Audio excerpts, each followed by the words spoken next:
హరే కృష్ణ, అందరికీ వెల్కమ్. ఈ రోజు మనం శ్రీమద్ భాగవతంలో శ్రీకృష్ణుడు చెప్తున్నటువంటి ఉద్ధవ గీతని వినబోతున్నాము.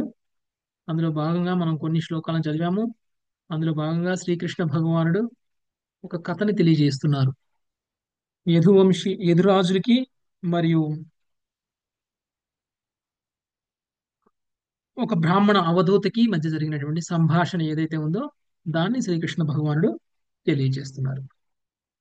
మనం చూసినట్లయితే ఇంతకు ముందు కృష్ణుడు చెప్పినటువంటిది మానవ జన్మ యొక్క ఉద్దేశాన్ని మనకి తెలియజేశారు. మానవ జన్మ ఇవ్వబడింది ఈ భౌతిక ప్రకృతిలో ఉన్నటువంటి ప్రతి ఒక్క అవకాశాన్ని, ప్రతి ఒక్క వస్తువుని, ప్రతి ఒక్క బంధాన్ని, ప్రతి విషయాన్ని కూడా మనం ఉపయోగించుకొని ఆధ్యాత్మికంగా పురోగమించాలి. మానవ జన్మ మనకి ఇవ్వబడింది భౌతికమైనటువంటి దాన్ని వేరు చేసి పూర్తిగా ఆధ్యాత్మికంగా మనము నెలకొనడానికి.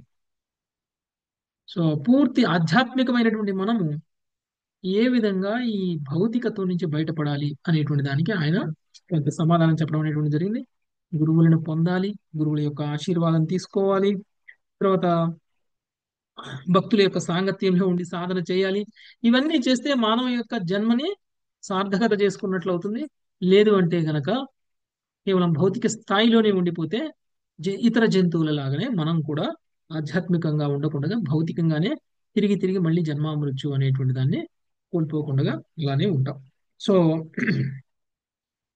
దీనికి ఎందుకు చెప్పుకుంటూ వచ్చారు అని అంటే ఉద్ధవుడు అడిగారు, చాలా సులువుగా నేను ఎలా సాధన చేయాలి, చాలా సులువుగా నేను భగవంతుడి యొక్క ధామానికి నేను ఎలా వెళ్ళాలి, ఎందుకంటే నేను బద్ధజీవుణ్ణి, నాలాంటి వ్యక్తి భౌతికంగా పురోగమిస్తారేమో కానీ ఆధ్యాత్మికంగా పురోగమించి భగవంతుడి యొక్క ధామానికి వెళ్ళే స్థాయికి కొంచెం కష్టతరమైనటువంటిది కాబట్టి సులువుగా చేయగలిగినటువంటి విధానం చెప్పు అని అంటే అందుకు ఇదంతా చెప్తున్నారు. చెప్తూ ఇప్పుడు ఒక కథని స్టార్ట్ చేశారు. యదురాజు ఒకసారి పండితుడు నిర్భయంగా సంచరిస్తూ ఉన్నటువంటి ఒక బ్రాహ్మణ అవధూతను చూశారు. ఆధ్యాత్మిక జ్ఞాన పారంగతుడైనటువంటి ఆ బ్రాహ్మణ అవధూతని ఆ రాజు ప్రశ్నించడం అనేటువంటిది జరిగింది. రాజు కూడా ఆధ్యాత్మిక జ్ఞానంలో పారంగతుడే.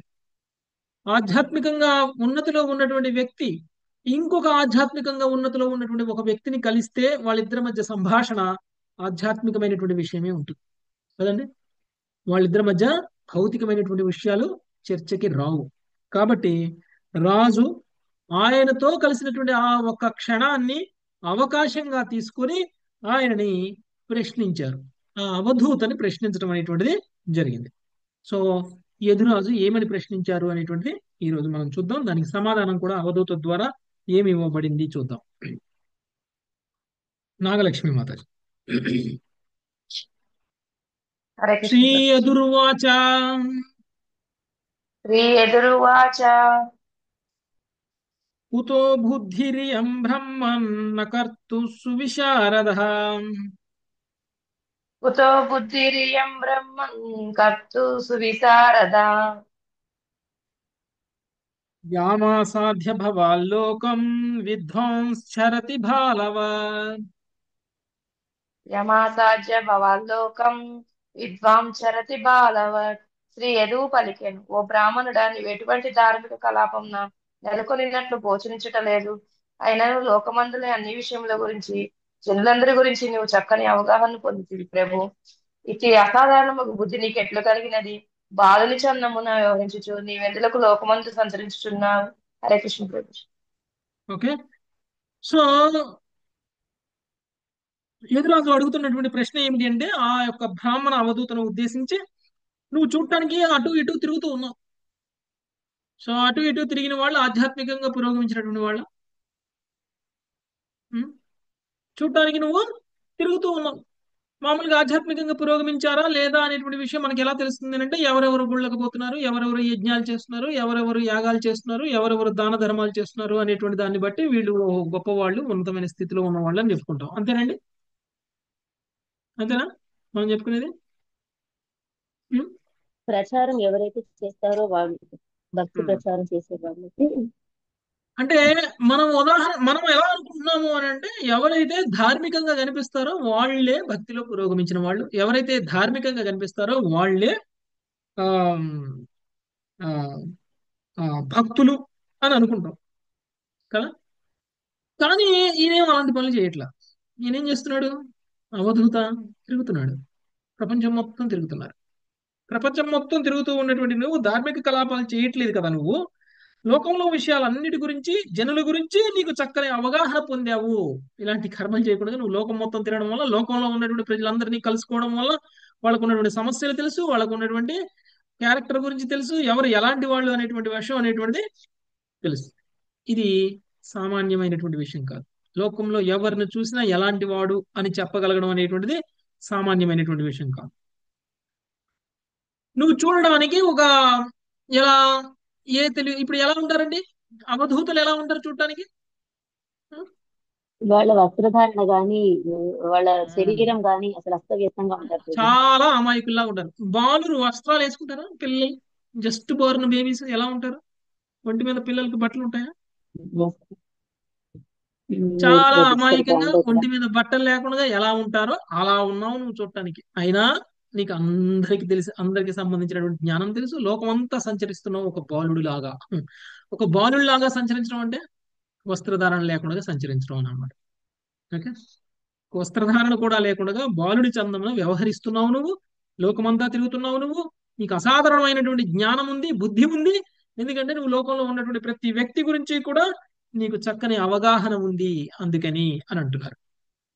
ఎందుకు ఇలా సంచరిస్తున్నావు అనేటువంటిది ప్రశ్న. నీకు ఇలాంటి బుద్ధి ఎలా వచ్చింది అని చెప్తున్నారు. నెక్స్ట్ 27 మంజుల దమ. ప్రాయో ధర్మార్థ కామేషు వివిత్సాయాంచ మానవ प्रायो धर्मार्थकामेषु विविश्चायां च मानवाः హేతునైవ సమీహంత ఆయుషో యశసః శ్రియః. హేతునైవ సమీహంత ఆయుషో యశస శ్రియః. సాధారణముగా మానవులు ధర్మార్థ కామముల సాధనకు అట్లే ఆత్మజ్ఞాన సాధనకు పరిశ్రమింతురు.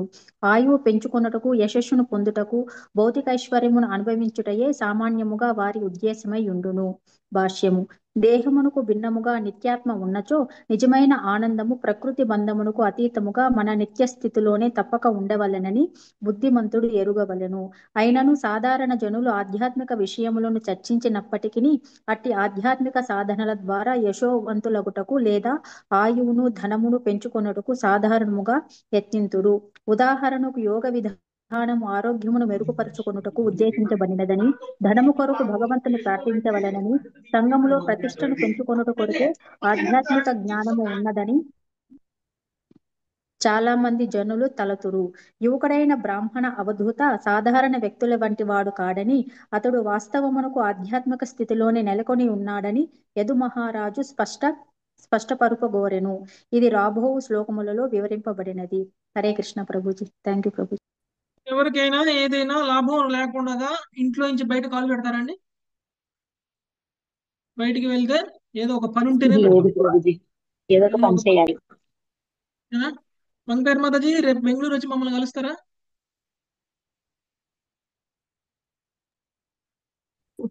అదే రేపు బె- రేపు చెప్పండి చెప్పండి. బెంగళూరు వచ్చి మమ్మల్ని కలిసి ఎల్లుండి వెళ్ళిపోతారా మళ్ళీ వైజాగ్కి అని అడుగుతున్నా. ఆ, వస్తున్నాను ప్రభుజీ రేపు ఉదయం. మీరు అన్నందుకే రారు వస్తారు ప్రభుజీ. ఇంకా రారు. ఎందుకంటే వచ్చినప్పుడు కలుస్తా ప్రభుజీ అంటారు. అలా కాదు, మీరు ఆహ్వానిస్తే ఎందుకు రా ప్రభుజీ? ఆహ్వానిస్తున్నాను మాతాజీ. రేపు మీలాంటి మార్నింగ్ కల్లా గురువు బెంగళూరులో మీరు నాకు కనపడాలి. అలాగే ఓకే. కృష్ణ భగవాన్ అనుగ్రహం మీ అనుగ్రహం తెచ్చే ప్రభుజీ. కాదు, యాక్చువల్ గా ఎవరైనా సరే ఉమ్, మరి అలా అయితే ఎంతమంది వచ్చి కలిసి ఉండాలి ఈ పాటికి? ఎంతమంది కలిశారు? సుకోమల మాతాజీ ఎప్పుడు వస్తారండి అమెరికా నుంచి ఇండియాకి?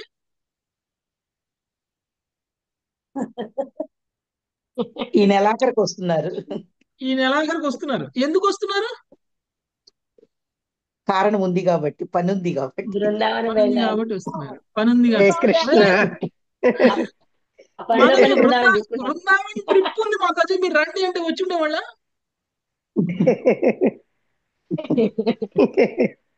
మాతాజీ మీరు బృందావన్ ట్రిప్ ఉంది రాండి అంటే రారు. నేను వచ్చినప్పుడు బృందావన్ ట్రిప్ పెట్టండి ప్రభుజీ అని అడుగుతారు నన్ను. అవును. అడిగారా లేదా? అడిగారా లేదా మాతాజీ? అడిగాను ప్రభుజీ, అడిగాను. అంటే మనందరం ఏ స్థాయిలో ఎలా ఉన్నాము అనేటువంటిది మనకి ఇది ఒక ఇది. అంటే మీరే కాదు మాతాజీ, మిమ్మల్ని ఉదాహరణగా తీసుకున్నాను అంతే. ఓకే, మీరే కాదు, పరిస్థితి నాది కూడా అది. మనం అందరం ఒకే నావలో ఉన్నాం కదా.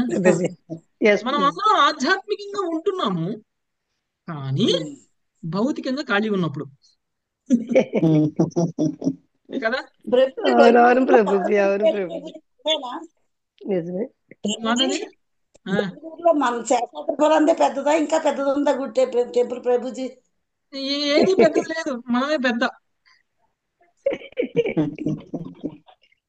అలా కాదండి, మొన్న మా మరదలాళ్ళు వచ్చారు, ఇస్కాన్ టెంపుల్కి వెళ్ళామండి బెంగళూరులోనే అన్నది. అది ఏది పెద్ద టెంపుల్ అండి, చాలా పెద్ద టెంపుల్ అన్నారు. ఓకే ఓకే, దాని గురించి మళ్ళీ సపరేట్ కాల్ పెట్టుకొని కూర్చొని మాట్లాడుకుందాం, సరేనా? అలాగే అండి. Okay okay. అండి, ఓకే అండి. సో ఎవరికైనా సరే ఏదైనా సరే అవసరం లేకుండా, లాభం లేకుండా, ఉపయోగం లేకుండా ఏ పని చెయ్యరు కదా. ఒక చోట నుంచి ఇంకొక చోటకి వెళ్ళాలన్నా, ఒక ఊరు నుంచి ఇంకొక ఊరికి వెళ్ళాలన్నా, వెళ్ళి ఎవరినైనా కలవాలన్నా, ఏం చేయాలన్నా ఏదో ఒక లాభం ప్రతిఫలం అనేటువంటిది ఉండాలి. ఉంటేనే మనకు మోటివేషన్ పని చేయడానికి, లేకపోతే చెయ్యం. ఆ పని చెయ్యం, ఆ వ్యక్తిని కలవం, ఏ ఇంట్లోనే ఉంటాం. ఎందుకు వెళ్తాం బయటికి, ఎందుకు వెళ్తాం, ఇంట్లోనే ఉంటాం.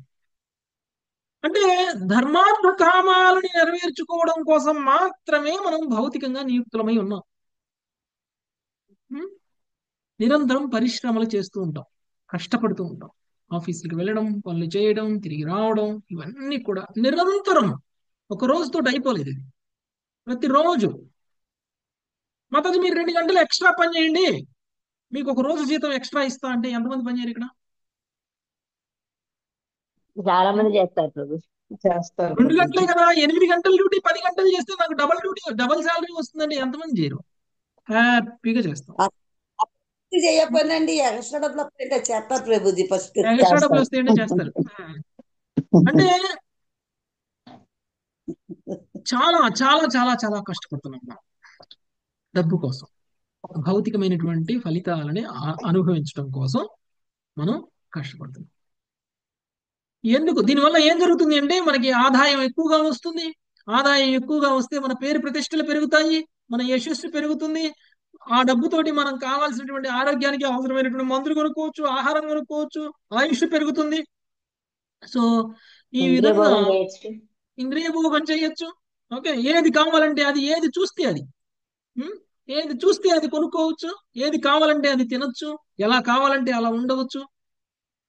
ఇవన్నీ భౌతిక ఐశ్వర్యాన్ని పెంచుకోవడం కోసం మనం నిరంతరం పరిశ్రమ చేస్తున్నటువంటి రోజుల్లో ఒక వ్యక్తి ఎలాంటి భౌతిక లాభము లేకుండా ఒక చోట నుంచి ఇంకొక చోటకి వెళ్తున్నారు అని అంటే అలాంటి వ్యక్తి చాలా అరుదు కదా.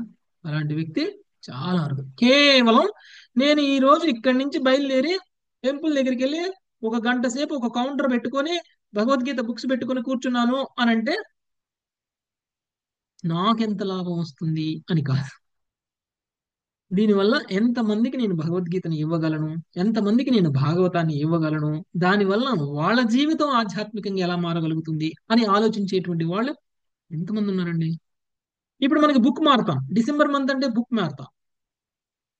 ప్రతిరోజు మనం ఒక బుక్ అన్న వితరణ చేయాలి డిసెంబర్లో. అది ప్రభుపాదుల వారి లక్ష్యం. ప్రభుపాదుల వారు మనందరికీ చెప్పింది అంటే మన కుటుంబ వ్యాపారం ఏమిటి అని అంటే బుక్ డిస్ట్రిబ్యూషన్. మనందరి కుటుంబ వ్యాపారం ఏంటంటే భగవద్గీత భాగవతాన్ని వితరణ చేయటం. ఇది మన బిజినెస్, ఇది మన వ్యాపారం. మీరు ఏమైనా అనుకోండి, అది నిజంగా మన వ్యాపారం. కానీ కనీసంగా నెల రోజులు, డిసెంబర్ నెల మొత్తం మనకి ఇచ్చినటువంటి డ్యూటీ అది ప్రభుపాదుల వారు. సంవత్సరంలో 12 నెలలు, 12 నెలల్లో 11 నెలలు మనం ఏం చేయట్లేదు కదా, కనీసం 1 నెల మీరు డిస్ట్రిబ్యూట్ చేయండి అని అన్నారు. ఓకే, 1 నెల మనకు డిస్ట్రిబ్యూట్ చేయగలిగితే ఎంతమందికి చేతులకి భగవద్గీత వెళ్తుంది, ఎంతమంది. చాలా మంది మీకు తెలియదు, భగవద్గీత బుక్స్ తీసుకున్నటువంటి వాళ్ళు ఏదో ఒక రోజు మారుతారు. మనకు తెలియదు. మా ఇంట్లో బుక్ ఉంది కాబట్టి నేను చదువుతున్నానండి అని చదివి భక్తులైన వాళ్ళు చాలా మంది ఉన్నారు. ఓకే. ఈ రోజు సెంటర్ కూడా వస్తున్నారు, మా సెంటర్ కూడా వస్తున్నారు. ఎలా వచ్చారు మీరు, మీకు ఎలా తెలిసింది అని అంటే, ఒక 4-5 ఏళ్ల క్రితం మీలానే ఒక భక్తుడు వచ్చి బుక్ ఇచ్చిపోయాడండి, భగవద్గీత. నాకు వద్దు వద్దు వద్దు అంటున్నా కానీ ఇచ్చిపోయాడు. సరే ఇంట్లో తీసుకెళ్లి పెట్టేశాను. ఆ తర్వాత 2 ఏళ్ల తర్వాత 3 ఏళ్ల తర్వాత చూస్తూ చూస్తూ ఉన్నాను. నేను మొన్న బుక్స్ అన్ని చదువుతుంటే భగవద్గీత దొరికింది. దొరికింది కదా అని చెప్పేసి ఓపెన్ చేసి చూశాను. చూస్తే ఒక పేజీ 2 పేజీలు చదివితే బాగా అనిపించింది. అలానే కంటిన్యూ చేశాను. అయితే ఇది చదువుతుంటే నాకేం అర్థం కావట్లేదు. నాకప్పుడు ఎవరు ఎక్స్ప్లెయిన్ చేస్తారు అని నెట్లో ఎతికితే మీరు దొరికారు. మీరు దొరికితే మీ దగ్గరికి ఫోన్ చేసి, మీరు నాకు ఆదివారం రండి, మేము భగవద్గీత చెప్తున్నాం విందురు గాని అని అన్నారు మీరు. అందుకే నేను వచ్చా అన్నట్టు. అంటే ఎక్కడ కనెక్షన్ ఎక్కడి నుంచి తీసుకొచ్చిందో మీరు అర్థం చేసుకోండి కదా. ఒక సందర్భంలో వాళ్ళకి ఇష్టం లేకపోయినా బుక్ తీసుకొని ఖాళీ ఉన్నప్పుడు, కుదిరినప్పుడు, భగవంతుడు వాళ్ళ మనసులో ఒక ఆలోచన కలిగించినప్పుడు ఆ బుక్ చదివి, ఆ బుక్ను చదివిన తరం ద్వారా తిరిగి మనకి కనెక్ట్ అయ్యి ఆ బుక్ లో ఏముందో తెలుసుకోవాలి అనేటువంటి ఉత్సాహాన్ని పొందడం, ఆ తర్వాత వాళ్ళు కూడా భక్తులుగా మారడం. అంటే ఇలాంటి వాళ్ళు ఒకళ్ళిద్దరు కాదండి, చాలా మంది. ఇంతెందుకు మా శిక్షా గురువు, ఓకే, ఆయన చాలా చిన్న వయసు, 8వ తరగతి 7వ తరగతి 6వ తరగతి చదివే వయసులోనే ఆయన చేతికి భగవద్గీత బుక్ దొరికింది. వాళ్ళ ఫాదర్ కర్మకాండ బాగా చేస్తారు. ఇలానే అంటే శనివారం ఒక గుడి, గురువారం ఒక గుడి, శుక్రవారం ఒక గుడి వెళ్తున్నారు. వెళ్తున్నప్పుడు ఏం చేశారు, ఎవరో మనలాంటి వాళ్ళు కౌంటర్ పెట్టుకున్నారు. గురువారం అంటే బాబా దగ్గరికి 100 మంది వస్తారని చెప్పేసి బాబా గుడి మెట్ల దగ్గర పెట్టుకున్నారు కౌంటర్. పెట్టుకొని భగవద్గీత బుక్లు వితరణ చేస్తూ ఉన్నారు. మా శిక్షా గురువు యొక్క ఫాదర్, మా శిక్షా గురువుల యొక్క ఫాదరు వెళ్ళారు. వెళ్ళి ఆయన మామూలుగా కర్మకాండ భక్తుడు. ఆయన బాబా గుడికి వెళ్ళారు, దండం పెట్టుకున్నారు, బయటకు వచ్చారు. బయటకు వచ్చేసరికి ఎవరో తీసుకొచ్చి బుక్ చేతిలో పెట్టేశారు. ఇస్తాండి ఒకటి, మండి ఒకటి బుక్ చేతిలో పెట్టేశారు. నేనేం చేయను, నేను చదవను పెట్టను, నేను తీసుకెళ్లి ఇంట్లో పడేస్తా అని చెప్పేసి తీసుకెళ్లి ఇంట్లో పెడితే వాళ్ళ అబ్బాయి అంటే మా శిక్షా గురువు ఆయన చదివారు ఆ బుక్ని. ఆయన చదివి ఎంతగా ఇన్స్పైర్ అయ్యారంటే, ప్రభుపాద రాసినటువంటి భగవద్గీత అది, ఓకే, ఎంతగా ఇన్స్పైర్ అయ్యారంటే బుక్ చదివిన తర్వాత చివరి వరకు వెళ్ళిపోయి చివరి చూస్తే చాంటింగ్ ఎలా చేయాలి అని రాశారు ప్రభుపాద గారు బుక్ లో. భగవద్గీత బుక్లు చూడండి, చాంటింగ్ 16 మాలలు చేయాలి అని రాశారు ఒక చోట. అది పరిచయంలో కాదు, చివరిలోనే ఎక్కడో రాశారు మొత్తం. అది మనం చదివితే అర్థం. ఆయన మొదటి పేజీ నుంచి చివరి పేజీ వరకు చదివారు కాబట్టి ఆయనకి కనపడింది, అది మనకు కనపడలేదు ఇప్పటి వరకు. మనం 4 సార్లు 5 సార్లు భగవద్గీతలు చదివాం, కానీ మనకు కనపడని విషయం అదిగో మా శిక్షా గురువు చూశారు. ఆయన చదివి, ఓహో 16 మాలలు జపం చేయమంటున్నారు ఏంటి అని చెప్పేసి ఆ రోజు నుంచి హరే కృష్ణ మహామంత్రాన్ని 16 మాలలు జపం చేయడం మొదలు పెట్టాడు. ఆయన ఆయన మొదలు అదిగో పెట్టడం 16 మాలలు జపంతో మొదలు పెట్టారు మా శిక్షా గురువు. ఓకే. సో ఆ విధంగా ప్రతిరోజు వాళ్ళ ఫాదర్ వాళ్ళు తిట్టేవాళ్ళు, ఏం చేస్తున్నారా నువ్వు చదువుకోకుండా ఎడ కూర్చొని ఏందో మాల జపం చేస్తున్నావు అని తిట్టేవాళ్ళు. ఆయన ఎవరెవరినో కొనుక్కుని, ఎక్కడెక్కడో కొనుక్కుని ఒక మాల కొనుక్కున్నారు. ఆయన చిన్న పిల్లాడు, 8th క్లాస్ 9th క్లాస్ చదువుకునే పిల్లాడు. ఏ, ఒక మాల కొనుక్కొని అది జపం చేసేవాడు. పూజా మందిరంలో కూర్చొని జపం చేసేవాళ్ళు, ఎవరికి కనపడకుండా కలిపేసుకొని.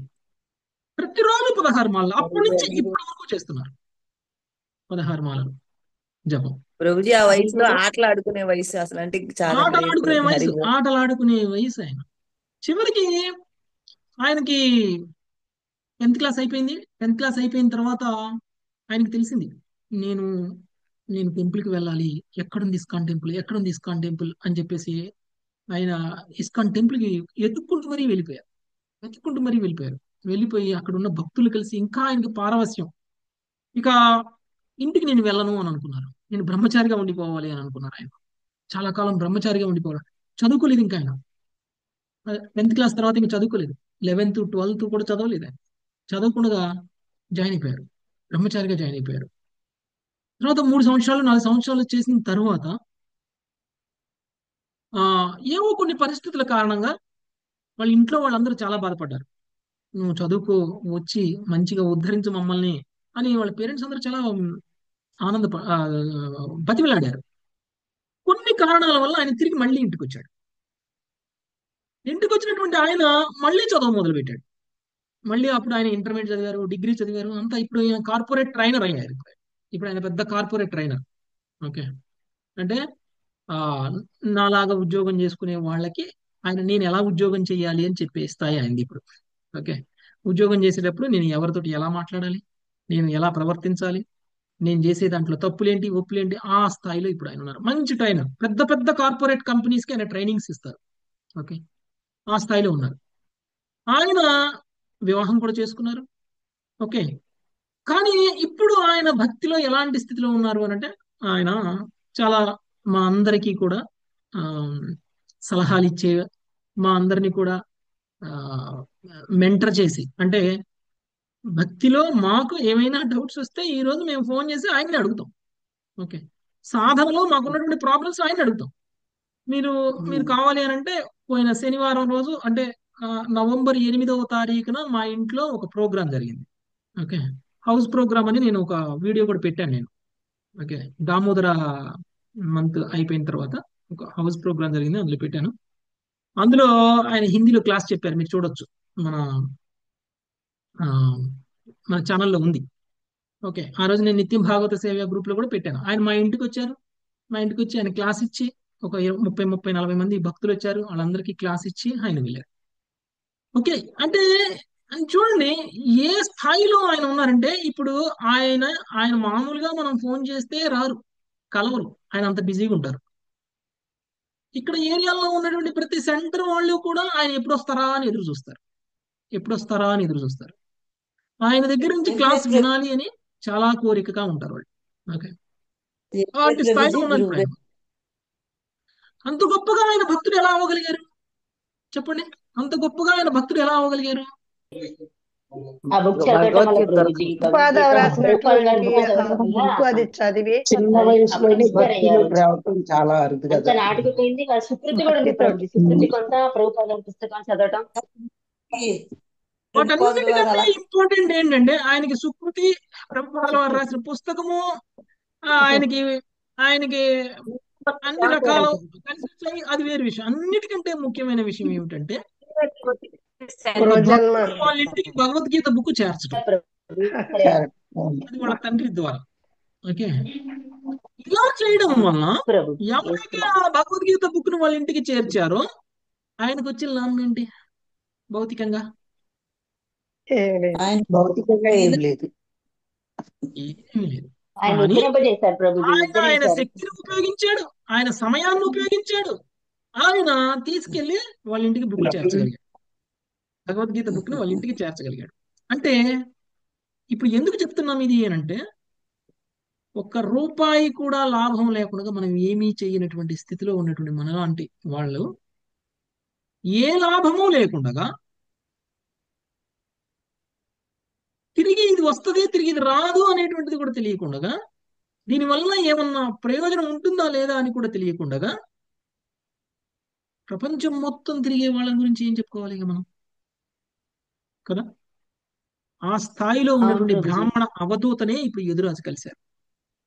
బ్రాహ్మణ బ్రాహ్మణ అవధూత పని పాట లేకుండా తిరగట్లేదు అనేటువంటి విషయం మనందరికీ తెలియచేయాలి. ఆయన తిరగడం వలన కేవలం ఆయన భౌతిక లాభం కోసం తిరుగుతున్నారు అని ఎవరైనా అనుకుంటారేమో, అది కాదు అనేటువంటి విషయం మనకు తెలియచేయాలి. ఆయన ఆధ్యాత్మిక జ్ఞానంలో పారంగతుడు అనేటువంటి విషయం మనకు తెలియాలి. ఒక చిన్న పిల్లవాళ్ళ బట్టలు కూడా వేసుకోకుండా అవధూతలాగా తిరుగుతూ ఉన్నాడు పని పాట లేకుండా అని ఎవరైనా అనుకుంటారేమో అని. అలా కాదు. ఆయన స్థితి ఏమిటి, ఆయన స్థాయి ఏమిటి అనేటువంటి విషయం మనకి యదురాజు ప్రశ్నించి ఆయన నోటి ద్వారా మనందరికీ తెలియచేయాలనుకున్నాం. యదురాజుకి తెలియకేం కాదు. ఓకే. యదురాజుకి తెలియకేం కాదు. అందుకనే సాధారణ మానవులు ధర్మార్థ కామాల సాధనకి అట్లే ఆత్మజ్ఞాన సాధనకి పరిశ్రమిస్తారు. అయినను ఆయువును పెంచుకునుట, యశస్సును పొందుట, భౌతిక ఐశ్వర్యములను అనుభవించుటయే సామాన్యముగా వారి యొక్క ఉద్దేశమై ఉండును. ఎందుకు చేస్తారు ఇవన్నీ? కేవలం భౌతిక లాభం కోసమే కదా. మన ఆయుష్ పెరగాలను, యశస్సు పెరగాలను, భౌతిక ఐశ్వర్యం పెరగాలను మాత్రమే చేస్తారు. అది వాళ్ళ ఉద్దేశం. అలాంటి ఉద్దేశంతో ఈయన తిరగట్లేదు అనేటువంటి విషయం మనకు తెలియజేయాలి. అందుకని యదురాజు ఆయన్ని అడుగుతున్నారు, నీకు ఇలాంటి బుద్ధి ఎలా వచ్చింది అని. నెక్స్ట్ 28వ శ్లోకం. లావణ్యమాతాజీ. త్వంతు కల్పః కవిర్దక్షః సుభగోమృతభాషణః త్వంతు కల్పః కవిర్దక్షः సుభగో మృతభాషణः న కర్తానేహసే కించిజ్జడోన్మత్త పిశాచవత్. నకర్తానేహసే కించిజ్జడోన్మత్త పిశాచవత్. నీవు సమర్థుడవు, పండితుడవు, దక్షత కలిగిన వాడువు, సుందరుడవు, అమృత భాషవి అయినప్పటికీ ఏ కార్యమును చేయటలేదు, దేనిని కోరటలేదు. పైగా నీవు పిశాచము వలె జడోన్మత్తునిగా గోచరించుచున్నావు. భాష్యము. శక్తిహీనులు లేదా ఇంటి పట్టునే ఉండేవారు లేదా లోక వ్యవహారములలో దక్షత లేని వారి కొరకే త్యాగమయ ఆధ్యాత్మిక జీవనము ఉద్దేశించబడిందని అజ్ఞానులు తలంతురు. సంఘంలో ఉన్నత స్థితిని సాధించుటలో నిపుణులు కాని వారికి ఆధ్యాత్మిక జీవనము ఒక శంఖకర్ర వంటిదని కూడా మూర్ఖజనులు ఒక్కొక్కప్పుడు పలుకుచుందురు. కనుకనే లౌకిక జయమును సాధించుటకు గొప్ప సామర్థ్యము కలిగినప్పటికీ అవధూత బ్రాహ్మణుడు త్యాగమయ ఆధ్యాత్మిక జీవనమును చేపట్టలేని చూపుటకు యదురాజు అతని గుణములను వర్ణించెను. ఆ అవధూత దక్షత కలిగిన వాడు పండితుడు, సుందరుడు, అమృతభాషి, లౌకికంగా జయప్రదుడు, అన్ని విధముల యోగ్యుడు అని వర్ణింపబడినాడు. అయినను అతడు లౌకిక జీవితం త్యజించి భక్తిమయ జీవనమును చేపట్టెను. సచ్చిదానందమయ జీవనమునకై భగవద్ధామమునకు వెడుటే మానవుని నిజమైన కార్యము. శ్రీ చైతన్య మహాప్రభు అనుయాయులు తమ కృష్ణ భక్తి భావన సాధన చేయొచ్చు అదే సమయమున ఇతరులు కృష్ణ భక్తి భావన యుతులు అగుటికై తోడ్పట్టులో తీవ్ర యత్నము గావింతురు. ఏదో ఒక ఉద్యోగమును ఎందుకు చూసుకోరు అని భక్తులను కొందరు మూర్ఖ వ్యక్తులు ఎగతాళి చేయుచుందురు. ఆధ్యాత్మికోన్నతికై శ్రద్ధగా యత్నించువాడు, ఇతరులకు జ్ఞాన ప్రకాశము చేయువాడు ఎటువంటి పని చేయట లేదని వారు తలుతురు. ఆసుపత్రిలో తమ జీవితములను కలిగి వారములు లేదా నెలల పాటు పొడిగించుటకు మూర్ఖ లౌకికులు లక్షలాది రూపాయలను వెచ్చింతురు. కానీ ఎవరేమి నిత్య జీవనమునకై యత్నించుటను వారు మెచ్చరు. లౌకిక జీవితంలో నిజమైన అర్థమే లేదు. కృష్ణరహితంగా భోగించడి కార్యమే ఘోరమైన అవివేకము. కనుక కృష్ణ భక్తి భావన రహితమైన లౌకిక జీవితంలో వివేకం గాని అర్థం గాని ఏమాత్రము మనకు కనపడదు. ధనికులు, విద్యావంతులు, పలుకుబడి కలిగిన కుటుంబముల నుండి ఎందరో కృష్ణ భక్తులు తయారైనారు. తమ జీవితములను పరిపూర్ణమనర్చుకొనుటకే వారు కృష్ణ భక్తిని చేపట్టిరి. కానీ భౌతిక పురోగతికి అవకాశం లేకపోవటం వలన కాదు. కష్టములలో ఉన్న జనులు ఒకప్పుడు జీవితంలో సహాయమునకై భగవంతుణ్ణి ఆశ్రయించుచుండవచ్చును. కానీ నిజమైన కృష్ణ భక్తుడు కృష్ణ ప్రేమ, కృష్ణ పాద పద్మ సేవ అనునవియే నిజమైన జీవన పూర్ణత్వం అని ఎరిగిన వాడే అన్ని రకముల భోగములను సహజంగానే త్యజించును. హరే కృష్ణ ప్రభుజీ, ధన్యవాదాలు. చాలా మంది చాలా విశుద్ధమైనటువంటి భక్తి చేస్తూ, భక్తి సాధన చేస్తూ వాళ్ళు భౌతికమైనటువంటి కార్యకలాపాలన్నింటినీ వదిలేస్తారు. ఇంతెందుకు, ఒక్కొక్కసారి నేను ఒక గెస్ట్ టీచర్ని తీసుకొచ్చి చెప్పించినప్పుడు ఆయన నేను పరిచయం చేశాను. పరిచయం చేసినప్పుడు ఏమని పరిచయం చేశాను? ఈయన పలానా ఐఐటిలో చదువుకున్నారు. ఆ ఐఐటిలో చదువుకున్న తరువాత పలానా ఉద్యోగం చేశారు. లండన్ వెళ్ళి అక్కడ ఎంబీఏ చదివారు. పలానా యూనివర్సిటీలో చదివారు. ప్రస్తుతం ఆయన ఏం చేస్తున్నారు? పూర్తి సమయాన్ని గురువుకి సేవ చేయడానికి భక్తి యోగంలో ఉన్నారు అని చెప్తే ఆ క్లాస్ విన్నవాళ్ళు తరువాత నాకు ఫోన్ చేసి, అంత బాగా చదువుకున్న ఆయన ఎందుకు వచ్చి ఇక్కడ భక్తి చేస్తున్నాడు? అంత బాగా చదువుకున్న ఆయన ఎందుకు ఉద్యోగం చేయట్లేదు? అంతగా ఆయన్ని ఏమి ఇన్స్పైర్ చేసింది? తన కుటుంబాన్ని, తన యొక్క కెరీర్ని, తన భవిష్యత్తుని మొత్తాన్ని వదిలేసి ఎందుకు ఇలా కాషాయం ధరించి ఇలా భగవద్గీత క్లాసులు, భాగవతం క్లాసులు చెప్తున్నారు అని నన్ను అడిగారు. ఏం చెప్పాలి వాళ్ళకి నేను? అడిగిన వాళ్ళు మన గ్రూప్లోనే ఉన్నారు. ఓకే, ఏం చెప్పాలి నేను? దానికి సమాధానం ఈరోజు మనకి ఇక్కడ తెలుస్తుంది. ఓకే, ఏమిటంటే మనందరికీ ఏమని ఆలోచన ఉంది అని అంటే, ఆధ్యాత్మికంగా పురోగమిస్తున్న వ్యక్తి భౌతికంగా సక్సెస్ అవ్వకపోవడం వల్ల ఆధ్యాత్మికంగా పురోగమిస్తున్నాడు, ఆధ్యాత్మిక జీవనంలోకి వచ్చాడు అని అనుకుంటాం. అంతేనా? వీడికి ఎక్కడికి పోయినా ఉద్యోగం రాదు, అందుకని కృష్ణుడి దగ్గరకు వచ్చాడు అంటారు. అంతేనా మాతాజీ? ప్రభుజీ ఎస్ ప్రభుజీ అంటారు అంటారు ప్రభు. విన్నా ప్రభుజీ అలాగే నేను కూడా. రెండోది అంటారు ప్రభుజీ, కానీ ఫస్ట్ ది కరెక్ట్. అలాగే అనుకుంటారు ప్రభుజీ, సామాన్య మనుషులు అలాగే అనుకుంటారు. కానీ ఎవరైనా ఆ పూర్తి సమయం భక్తిలో అంటే ఉండే ఫుల్ టైం మాధుర్యం ఏమి భక్తి చేసే వాళ్ళని, ఫుల్ టైం భక్తి చేసే వాళ్ళని చూస్తే ఏమనుకుంటారంటే వీళ్ళకి ఉద్యోగం రాక ఏదో ఒకటి చేసుకోవాలి కాబట్టి భక్తి చేస్తున్నారు అని అనుకుంటారు. లేదు అంటే ఎస్ ప్రభు. ఇట్లా భక్తి చేసి కాషాయం వేసుకుంటే అందరూ గౌరవిస్తారు, ఎంతో కొంత డబ్బులు ఇస్తారు. లేకపోతే గుళ్ళో కూడా ప్రీచింగ్ చెప్తే గుళ్ళో వాళ్ళు వాళ్ళ పోషణ చూసేసుకుంటారు. ఇంక వీళ్ళకి సంపాదించాల్సిన అవసరం ఏముంది? ఇంకేం ఉండదు. వాళ్ళ అవసరాలన్నీ భక్తులు చూసుకుంటారు, వాళ్ళ అవసరాలన్నీ టెంపుల్స్ చూసుకుంటాయి. అందుకనే వీళ్ళు గొప్ప గొప్ప చదువులు చదివి కూడా టాలెంట్ లేక, ఉద్యోగాలు చేయలేక వచ్చి భక్తి చేస్తున్నారు అని అనుకుంటాం. కానీ అలా కాదు. కానీ భక్తే కష్టం కదా ప్రభుజీ. అట్లా భౌతికంగా బతకటమే భక్తి కష్టమే, కానీ ఈజీగా బతికేసి ఏదో ఉద్యోగం వస్తే. కష్టమేనా? కానీ భక్తిలోకి వచ్చారంటే కాషాయం వాళ్ళు నిజంగా కాదు, ఎంతో ఉన్నతులు కాషాయం కదా. వేసుకొని భాగవతం క్లాస్ ఇలా చెప్పడం కష్టమా? అట్లా చాలా ఒక్కసారితో కష్టం ప్రభుజీ. జీవితం గడిచిపోదు అది కదా ప్రభుజీ. భాగవతం చెప్పాలంటే మాటలా ఏంటి? ఊరికే చెప్పేయగలుగుతారా? కాదు మాతాజీ, అది చదువుకున్న వాళ్ళు అంచనా వాళ్ళ గురువు దగ్గర అజ్ఞానం శిక్షణ ప్రభుజీ, పొందాలి, అది వాళ్ళ అజ్ఞానం. చదువుకున్న వాళ్ళు గురువు చెప్తారు, దగ్గర శిక్షణ చదువుకున్న వాళ్ళు పొందాలి. చెప్పగలుగుతారు. ఓకే, అంటే ఎంత సాధన చేసి ఉంటే కనుక చెప్తారు ప్రభుజీ, ఇలాగ అంటే భాగవతం వింటే ఆహా, ఈజీగా. కాదు, అక్కడ ఇక్కడ ఇక్కడ విషయం ఏంటంటే మన ఇస్కాన్ లో కూడా చాలా మంది గొప్ప గొప్ప పొజిషన్స్ నుంచి వచ్చిన వాళ్ళు కూడా ఉన్నారు. ఓకే, గొప్ప గొప్ప అంటే అవును. మనకంటే బాగా సక్సెస్ అయిన వాళ్ళు ఉన్నారు, భౌతికంగా మనకంటే బాగా సక్సెస్ అయినటువంటి వాళ్ళు కూడా ఉన్నారు, పెద్ద పెద్ద కంపెనీలలో పనిచేసి వచ్చిన వాళ్ళు కూడా ఉన్నారు. ఓకే, మీకు అవును. ఉదాహరణకు చాలా చెప్పాలి అని అంటే ఇప్పుడు మన మాయాపూర్ టెంపుల్ కన్స్ట్రక్షన్ ఎవరు చేస్తున్నారండి? అంబరీష్ ప్రభు. ఉం? అంబరీష్ అవును. Prabhu Mayapur temple construction. ఎవరు అంబరీష్ ప్రభు? ఎవరు? Ford company Prabhuji owner. అప్పుడు మీకు ఫోర్డ్ ప్రేమ- Ford company Bose company Ford ఒక కంపెనీకి అధినేత ఓనర్. ప్రభు. ఓకే, ఆయనకంటే అధినేత. భౌతికంగా సక్సెస్ అయిన వాళ్ళు ఎవరైనా ఉంటారా? ఆయనకంటే భౌతికంగా సక్సెస్ అయిన వాళ్ళు ఎవరైనా ఉంటారా? ఉం? లేదు అంటే ప్రభుజీ. భౌతికంగా సక్సెస్ అవ్వకపోతే ఆధ్యాత్మిక జీవనం అనుకునే వాళ్ళకి ఇది ఒక ఉదాహరణ. అంతేకాదండి, చాలా మంది ఐఐటీల్లో చదువుకున్నటువంటి వాళ్ళు, గొప్ప గొప్ప చదువులు చదువుకున్న వాళ్ళు. ఇప్పుడు గౌరంగ దర్శన్ ప్రభు ఎక్కడ చదువుకున్నారు? అవును. ఐఐటీలో ఉం. చదువుకున్నారు కదా. తర్వాత వాళ్ళందరూ పక్కన పెట్టండి. ప్రభుజీ మన కూడా ప్రణవాస ప్రభుజీ.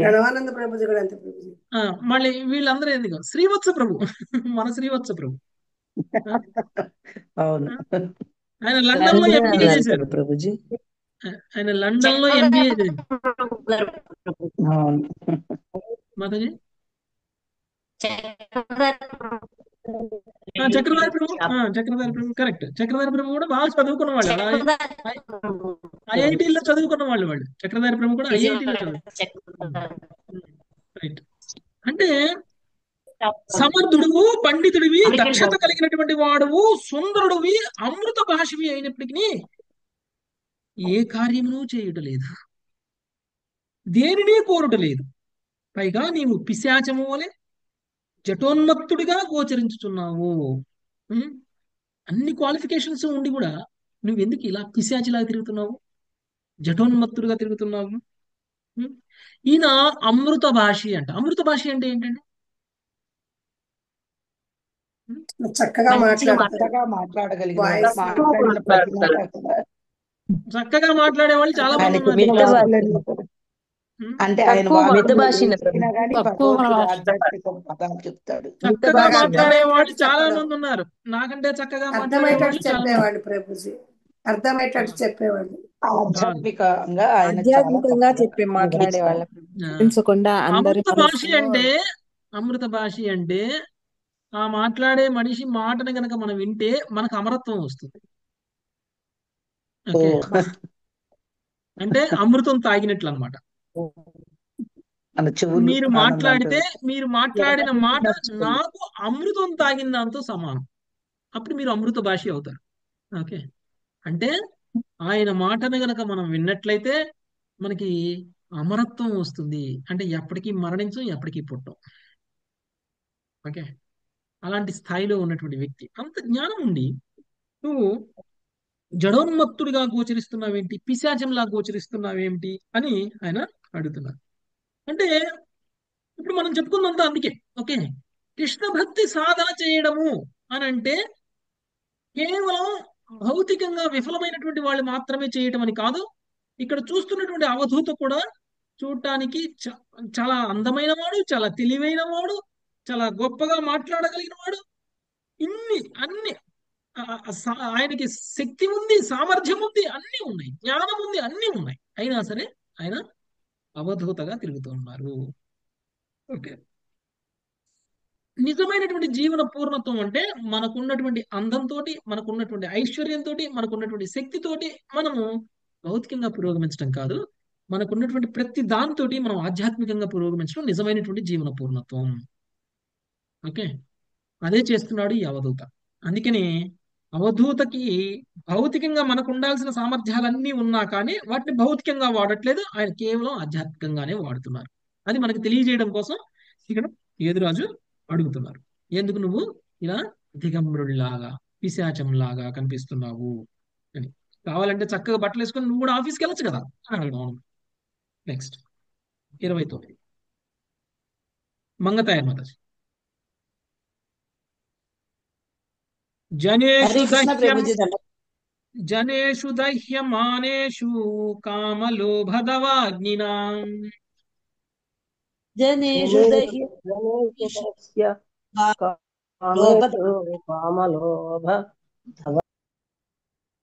మాతాజీ చదవని వాళ్ళందరూ దయచేసి మీట్లో ఉండండి, డిస్టర్బ్ చేస్తున్నారు మీరు.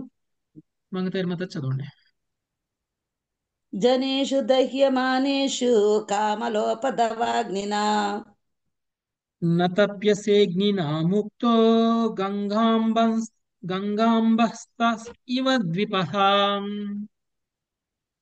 తపస్యగ్నినా ముక్తో గంగా బంధస్థ ఇవ ద్విపః. హరే కృష్ణ. భౌతిక జగత్తునందరి జనులందరూ కామలోపములనడి మహాదాగ్ని యందు సంతృప్తులైనను నీవు దాని నుండి ముక్తుడివై ఉండి తప్తుడవు కాకున్నావు.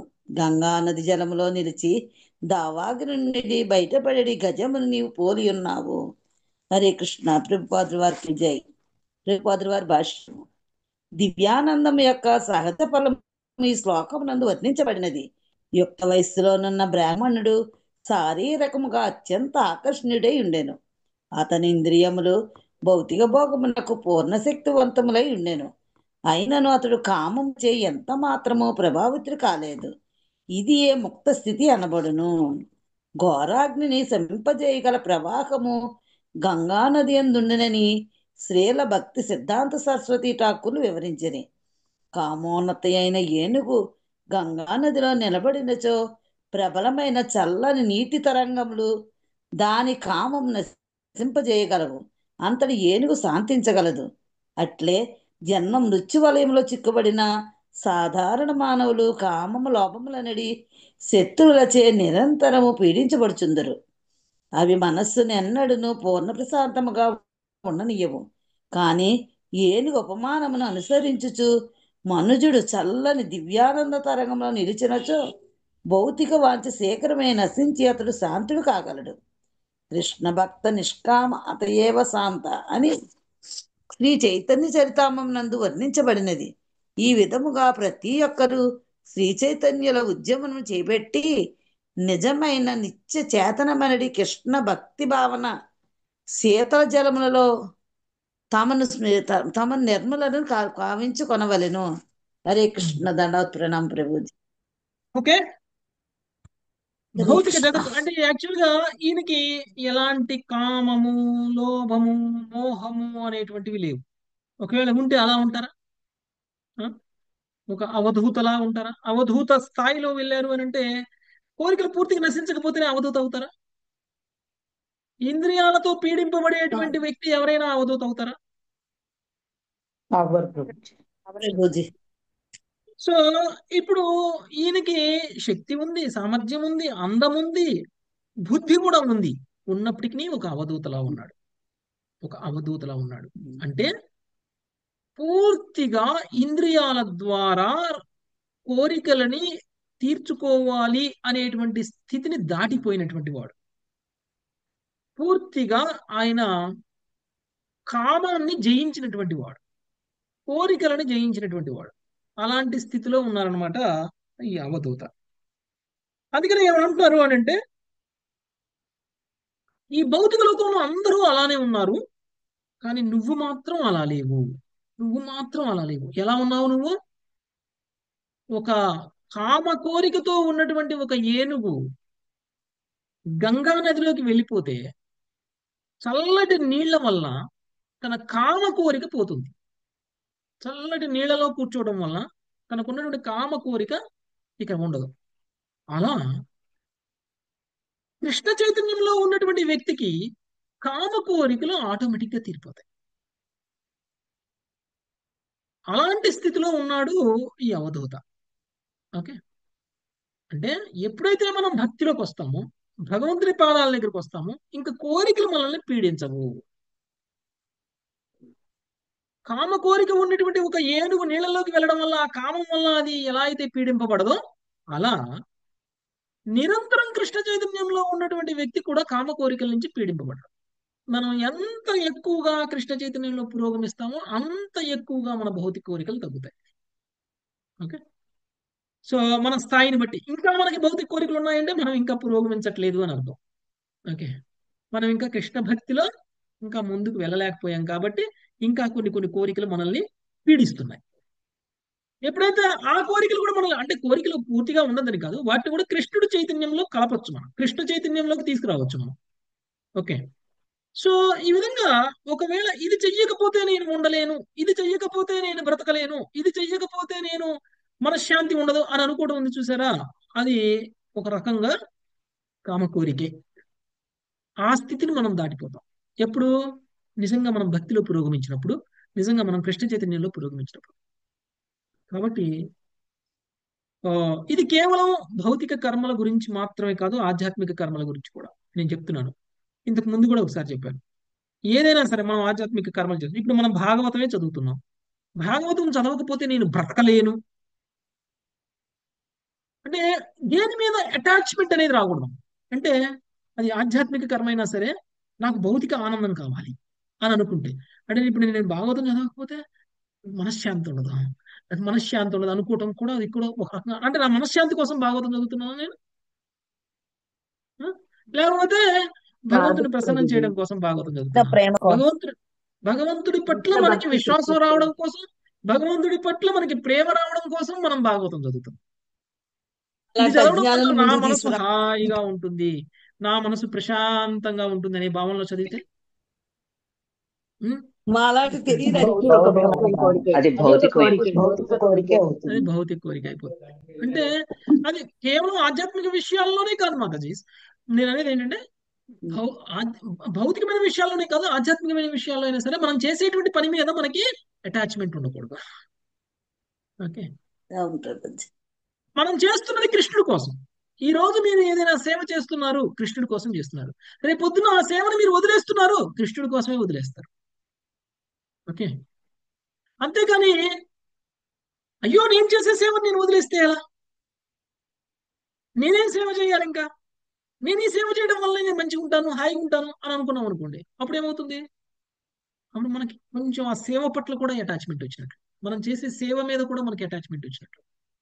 మనం ఏది చేస్తే మంచిదో అది చేయాలి, ఏది చేస్తే మంచిది కాదో అది చేయకూడదు, దాని మీద అటాచ్మెంట్ ఉండకూడదు. ఈ రోజు చేస్తున్న ప్రతిరోజు చేస్తున్న పని ఈ రోజు ఆపాలి అంటే ఆపాలి అంతే. ఒకవేళ ఆపలేను నేను అని అన్నాము అని అంటే దాని మీద కూడా మనకి అటాచ్మెంట్ వచ్చినట్లు, అప్పుడు అది భౌతికమే అయిపోతుంది. చేసే పని ఆధ్యాత్మికంగా కనిపించినా అది భౌతికం అవుతుంది. కాబట్టి మనము కృష్ణ భక్తి భావనలో ఉన్నప్పుడు మనం చేస్తున్నటువంటి పనులన్నీ కూడా ఆధ్యాత్మికం అవుతాయి.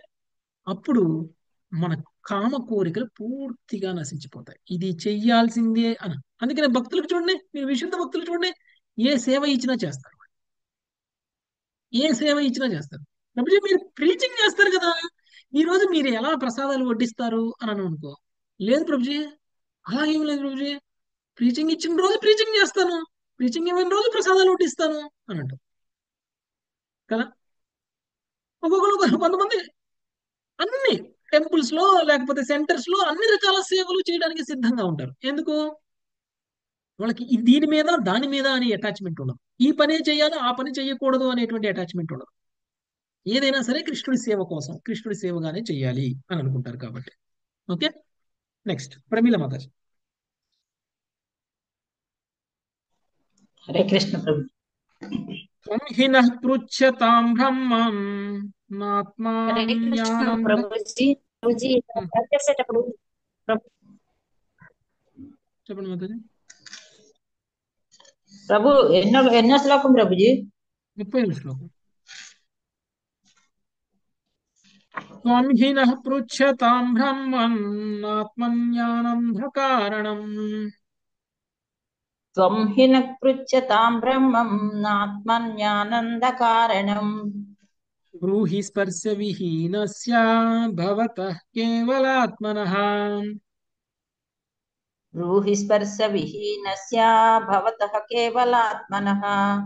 ఓ బ్రాహ్మణుడా, నీవు భౌతిక భోగరహితుడివై అనుయాయులు గాని కుటుంబ సభ్యులు గాని వెంట లేకుండా ఒంటరిగా చరించుటను నేను గాంచుచున్నాను. ఆత్మయందే నీవు మహానందమును పొందగలుగుటకు కారణమేమిటో నాకు చెప్పవలసినది. ఈ విషయమును శ్రద్ధగా నేను నిన్ను అడుగుచున్నాను. భాష్యము. కేవలాత్మనః అను పదము ఇచ్చట ప్రధానమైనది. జీవుని హృదయంలో కలిసి వసించడి పరమాత్ముడు వ్యక్తిగత జీవుని అనుభూతి లేనిదే కృత్రిమముగా సన్యాసాశ్రమం స్వీకరించుట మరియు పుత్ర కళత్ర బంధ్వాదుల సాంగత్యము లేకుండా ప్రయాణించుట అత్యంత కఠినము. ఇతరులతో స్నేహము నెరపి తగిన వ్యక్తితో ప్రేమను పంచుకునుట ప్రతి జీవుని స్వభావము.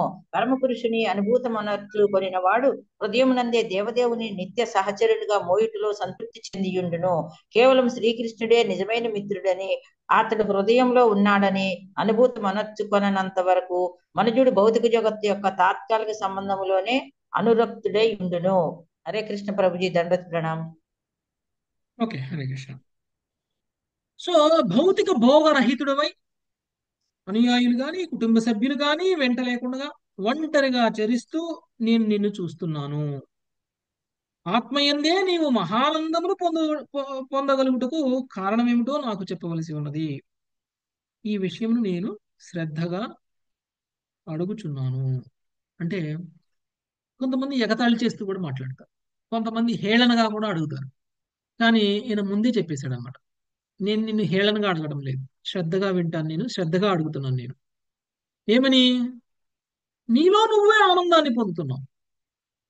నీ ఆనందాన్ని పొందడానికి నీ కుటుంబ సభ్యులు అవసరం లేదు, నీ మిత్రుడు అవసరం లేదు, నీ శ్రేయోభిలాషులు అవసరం లేదు. పైగా నువ్వు సంచరిస్తున్నటువంటి సమయంలో నువ్వు ఎవరితోటి సంచరించట్లేదు, నీ అందరికి నువ్వే ఒంటరిగా సంచరిస్తున్నావు. నువ్వు చాలా హ్యాపీగా కూడా ఉన్నావు. ఎలా ఉండగలుగుతున్నావు? ఇది నేను శ్రద్ధగా అడుగుతున్నాను తప్ప వ్యంగ్యంగాను హేళనగాను అడగడం లేదు. ఎందుకంటే నీలాంటి ఒక స్థాయిలో ఒక వ్యక్తి ఉండడం అనేటువంటిది చాలా అరుదు. అలాంటి స్థాయికి వెళ్ళడం అనేటువంటిది కష్టం. కాబట్టి ఆ స్థాయిలో నువ్వు ఎలా ఉండగలుగుతున్నావు అని ఆయన అడుగుతున్నారు. దానికి ఇంకా ఏం చెప్తారు బ్రాహ్మణుడు అనేటువంటిది చూద్దాం. నెక్స్ట్ 31వ శ్లోకం రామారావు గురించి.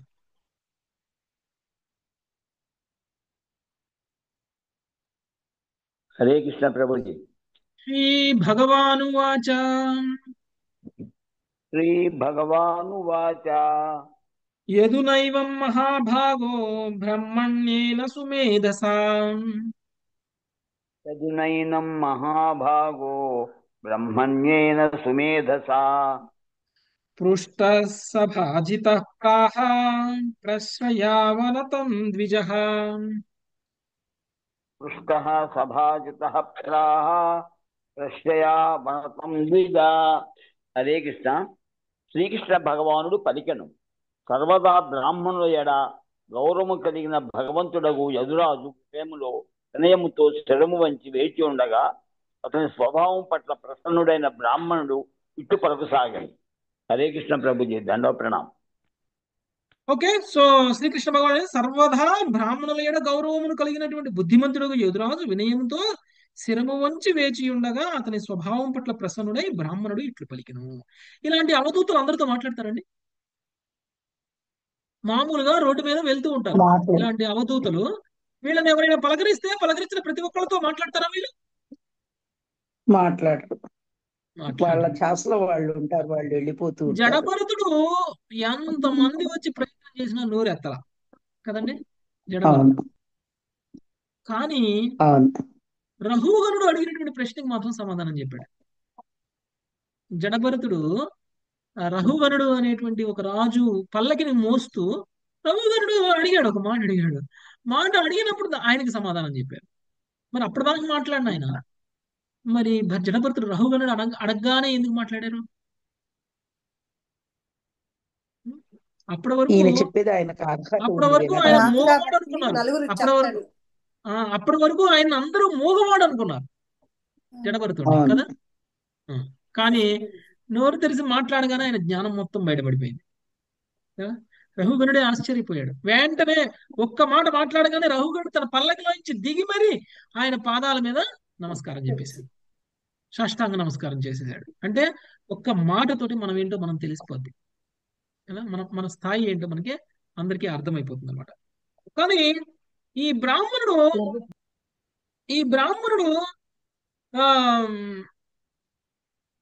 ఇప్పుడు ఎదురాజు అడిగినటువంటి ప్రశ్నలకి సమాధానం చెప్పడానికి ఇప్పుడు ఆయన నోరు తెరిచారు.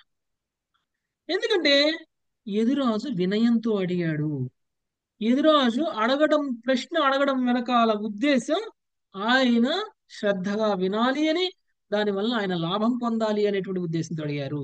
ఇంకొక విషయం, ఎదురాజు బ్రాహ్మణులను గౌరవించే వ్యక్తే కానీ బ్రాహ్మణులను అవమానించేటువంటి వ్యక్తి కాదు.